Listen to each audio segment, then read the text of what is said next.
ቲያትር አርማ ቢኖረው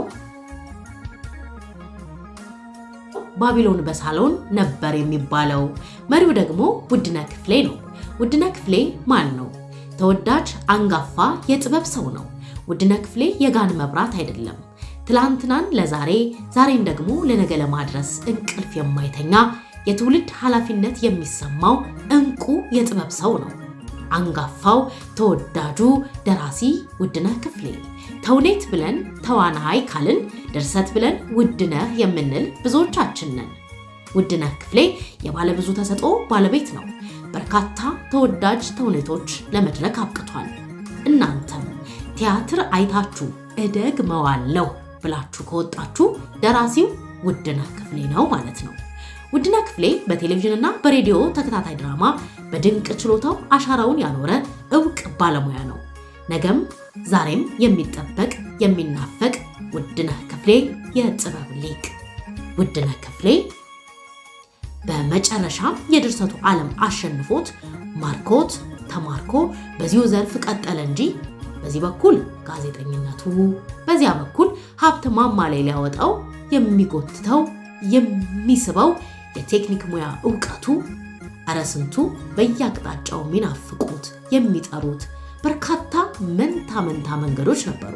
ይሁንና እግዚአብሔር በፈቀደው እሱም በመረጠው እዚህ ቦታ ላይ በዚህ መልኩ አገኘ ነው።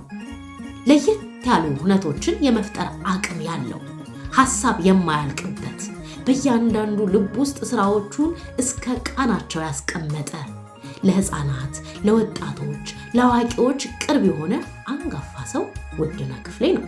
ውድነህ ክፍሌ ከአዲስ አበባ ዩኒቨርሲቲ የጋዜጠኝነት ትምህርቱን ተከታትሎ የተመረቀ፣ በተጨማሪም ከአዲስ አበባ ዩኒቨርሲቲ ቋንቋና ስነ ጽሑፍ ማይነሩን ቲያትር በማድረግ በባችለር ዲግሪ ተመርቋል። ውድነህ ክፍሌ ዓለም አቀፍ አእምሯዊ ንብረት ጽሕፈት ቤት በምህጻረ ቃሉ ዊፖ በኢትዮጵያ አቆጣጠር 2000 ዓመተ ምህረት የሀገራችን የቲያትር ምርጥ ደራሲ ብሎ ሸልሞት ነበር። ውድነህ ክፍሌ አሁንም ድረስ በኪነ ጥበብ ዓለም ውስጥ ንቁ ተሳትፎ እያደረገ ይገኛል። ወጣት የቲያትር ባለሙያዎችን በማሰልጠን ስራዎቻቸውን በመገምገምና በማረም እንደ ትልቅ የሙያ አባት ሆኖ ያገለግላል። የመድረክ ስራዎችን አልፎ አልፎ በሚዘጋጁ ልዩ ጥበባዊ ምሽቶችና የመድረክ ስራዎች ላይ ተሳትፎም ያደርጋል። ስለ ኢትዮጵያ ቲያትር ታሪክ፣ ስለ ቀድሞ ባለሙያዎችና ስለ ጥበብ እድገት በተለያዩ ቃለ መጠይቆችና መድረኮች ላይ ልምዱን በማካፈል የታሪክ ምስክርነቱን ይሰጣል። ባጭሩ ውድነህ ክፍሌ የጥበብ ፍቅሩንና ልምዱን ለቀጣዩ ትውልድ በማስተላለፍ ላይ የሚገኝ ስሙ ከሀገር ፍቅር ቲያትርና ከኢትዮጵያ ቲያትር እድገት ጋር የማይነጠል ባለሙያ ነው። በተለይ ወጣቶች አጽንኦት አድርጎ እዚህ ጋር ተተኪዎች በጥበቡ ዓለም ነገን በህልማችሁ ልክ ለማየት የናፈቃችሁ ውድነህ ክፍሌ መጽሐፋችሁ ይሁን። አማክሩት፣ ጠይቁት። ውድነህ ክፍሌ አይሰስትም፣ ያርማል እንጂ አይንቅም ወይንም አይሰለችም። ለዛ ነው መግቢያዬ ላይ የጋን መብራት አይደለም ያልኳችሁ። አሁን በጥቂቱ ስራዎቹን ላስታውሳችሁና እኔ ልሰናበታችሁ። እኔ ጥቂቱን ነው የምነግራችሁ፣ እናንተ ደግሞ በብዛት ሂዱበት። አልነጋም፣ የሳቅ ጀንበር፣ የስለት ልጅ፣ ቅጥልጥል ኮከቦች፣ ባቢሎን በሳሎን፣ ጩኸት፣ ደጋግ ሰይጣኖች፣ የደመና ዳንኪረኞች፣ ሞተ ሞተ፣ የቼዝ ዓለም፣ የታፈነ ጩኸት፣ ከዋርካው ስር፣ ስጦታ፣ የለኝም፣ የበቀል ጥፍር እንዲሁም ደግሞ በሬዲዮና ፋና ሙዳይ መዝናኛ በርካታ የሬዲዮ ድራማዎችን ላማ ሰበቅታኒ የተሰኘ ረጅም ልብ ወለድም ደርሷል።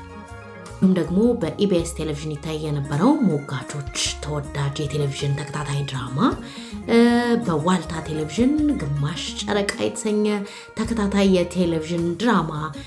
ከዚሁ በተረፈ ደራሲ ውድነህ ክፍሌ ለረጅም ዓመታት በኤፍኤም ሬዲዮ በፋና 98.1 እና በኤፍኤም 97.1 ሬዲዮ ለ8 ዓመታት በሙዳይ መዝናኛ ዝግጅት በጋዜጠኝነት የሰራ ተወዳጅ ጋዜጠኛም ጭምር ነው።